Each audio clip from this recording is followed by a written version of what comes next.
नाम पंच परमेष्ठी भगवान की, 2400 तीर्थंकर भगवान की जय। परम पूज्य देवादिदेव श्री आदिनाथ भगवान की जय। परम पूज्य आचार्य श्री शांति सागर जी महाराज की, परम पूज्य आचार्य विमल सागर जी महाराज की, परम पूज्य आचार्य श्री सन्मति सागर जी महाराज की, परम पूज्य आचार्य गुरुदेव सुंदर सागर जी महाराज की, गुरुदेव समंत भद्र स्वामी की भव्य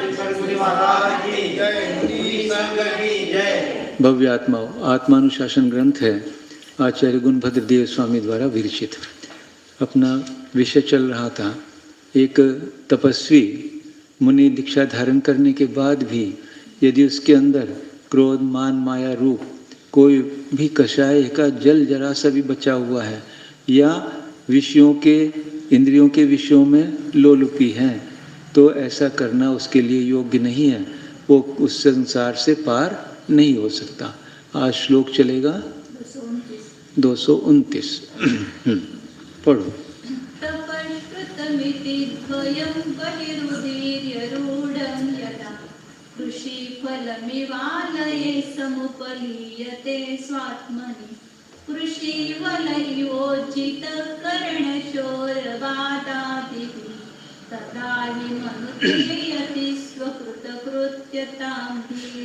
हाँ, ये शब्द एक प्रयोग हुआ है धीर धी। धीर माने जो साहसी है और धी माने बुद्धिमान। जो साहसी और बुद्धिमान है, वो जो साहसी इसलिए लिया है कि कोई कार्य को प्रारंभ किया है तो उसका क्या फल होगा, यह फल मुझे मिलेगा या नहीं मिलेगा, ऐसा ना सोचते हुए भी कोई फैक्ट्री लगाई है तो वो चल ही जाएगी, कोशिश तो करेगा पूरी कि चलनी ही चाहिए। कोई बाधा आएगी तो उसकी भी चिंता नहीं कर रहा। इसमें उसको कहते हैं बुद्धिमान और उत्साही। इसमें धीर शब्द ज़्यादा इम्पोर्टेंट है। तो आचार्य ने कि यहाँ उदाहरण लिया, पहले समझाते हैं फिर उसका हल करेंगे। कि जैसे एक खेतीकर किसान जमीन में बीज बोता है फसल उगाने के लिए, और फसल को पाले से बचाता हुआ, ओले से बचाता हुआ, और उसकी फसल जब पक जाती है तब भी उसको बारिश का भय रहता है कि बारिश ना हो जाए। गेहूं तो पक गया है।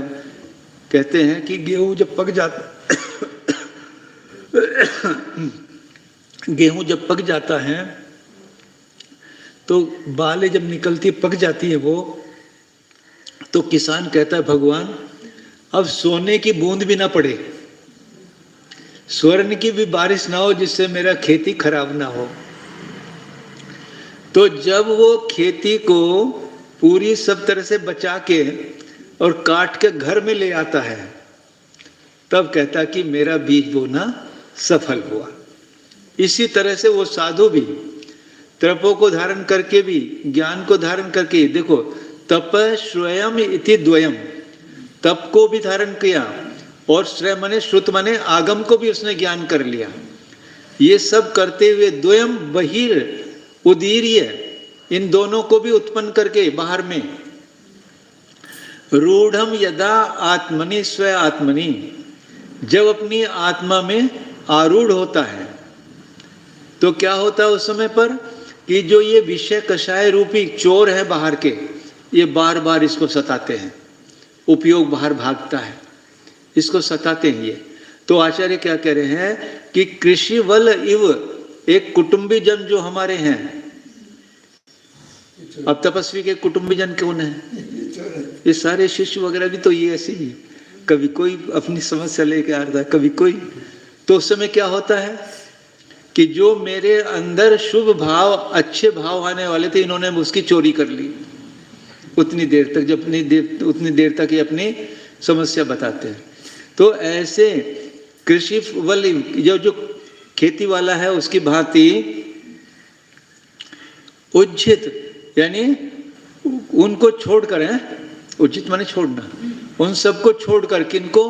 करण चोर बाधा भी ही, इंद्रियों के चोर, इंद्रिय रूपी जो चोर हैं उनकी बाधाओं को सब छोड़कर कैसा करता है?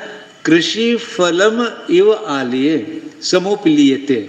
जैसे किसान को फसल के घर में आ जाने पर उसको प्रसन्नता होती है, इसी प्रकार त्यागी वृत्ति जो तप पे आरूढ़ है, जिसने आगम का ज्ञान किया है, उसको जब उसको अपनी आत्मा में आरूढ़ होकर उसका फल मिलता है सम उपलीयते, तो उसके अंदर बहुत खुशी होती है कि मैंने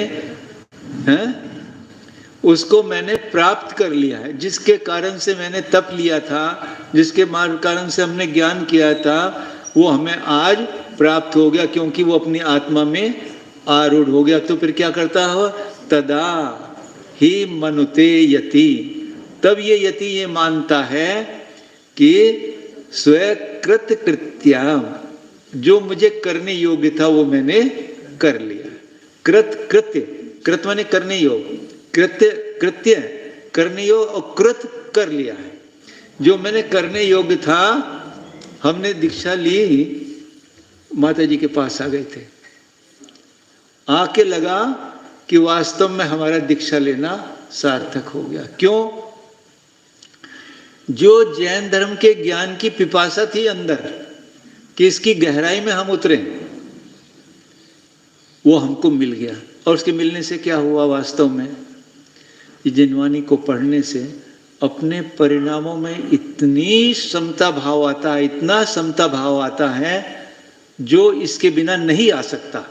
सिद्धांतिक रूप से मान लो आप, यदि जिनागम को नहीं पढ़ेंगे तो समता भाव नहीं आ सकता, और जिनागम को पढ़कर समता भाव नहीं आए ये हो नहीं सकता। दोनों बात है। आप मिथ्या दृष्टि को भी देखो, भले ही वो कहते हैं कि अभी मिथ्या दृष्टि है, पर उसके परिणामों में भी इतना शमन कषायों का होता है पढ़ने पर भी, भले उसको सम्यक दर्शन नहीं हो पाता, परंतु इसको जिनवानी को पढ़कर अपने साम्यरूप परिणाम आए हुए बिना नहीं रहते। मंदिर में आते हो, जब शास्त्र सुनते हो, कैसे भाव होते हैं, गुस्से के। साम्य राव ये नियामक है, जिनवानी का ये प्रभाव है। समोसरण में जाते हैं तो कैसे भाव होते हैं, स्वमेव ही जो भाव मंदिर में आने में होते हैं, पिक्चर हॉल में जाने के वो भाव होंगे क्या? नहीं हो सकते भैया। तो जिनवानी को पढ़कर जब वो तपस्वी यति मानता है कि आज मैं फसल को सुरक्षित घर में ले आया हूं, तो अपने को धन्य मानता है, कृत मानता है। तो ऐसा इस जिनवानी का प्रभाव है। तो भैया जल्दी से तप और श्रुत में लीन होकर अपनी आत्मा में आरूढ़ हो, और जो फसल मिलेगी उसकी, जो सुख मिलेगा उसको अपने अंदर लाओ, विषयों की चोरों से बचाते हुए। कुटुंबियों से, ये कुटुंबी चोर हैं, ठग हैं, शत्रु हैं। कहीं भी कहल वालों मेरे से, मेरे नहीं ये बोलते हैं, कह रहे ना ये ठग हैं सब, ये घर वाले ठग हैं, हमको ठग रहे हैं, इस जीव को हनन कर रहे हैं, इसको ठग रहे हैं, ये ठग हैं सब, शत्रु हैं ये। स्त्री पुत्र मित्र आदि सब ठग हैं इस दुनिया में, ठगने वाले इस जीव को। हाँ, तो इनसे बच के अपनी आत्मा है, प्यार करने वाले ज्यादा ठग हैं। वही कह रहे, वही मैं बोला, आज द्वेष कर तो हमारा जल्दी चला जाता है, राग करने वाले हमको ज्यादा ठग रहे हैं। वो चोर लगते ही नहीं ना हमको, वो तो अच्छे लगते हैं। कोई चोर बच्चे को लॉलीपॉप देता है, टॉफी चॉकलेट देता है, तो बच्चे को कैसा लगता है, ये बहुत अच्छा है, और उसको ठग के ले जाता है वो। ऐसे ये घर वाले हमको ठग रहे हैं, हमारे लॉलीपॉप दिखा के हमको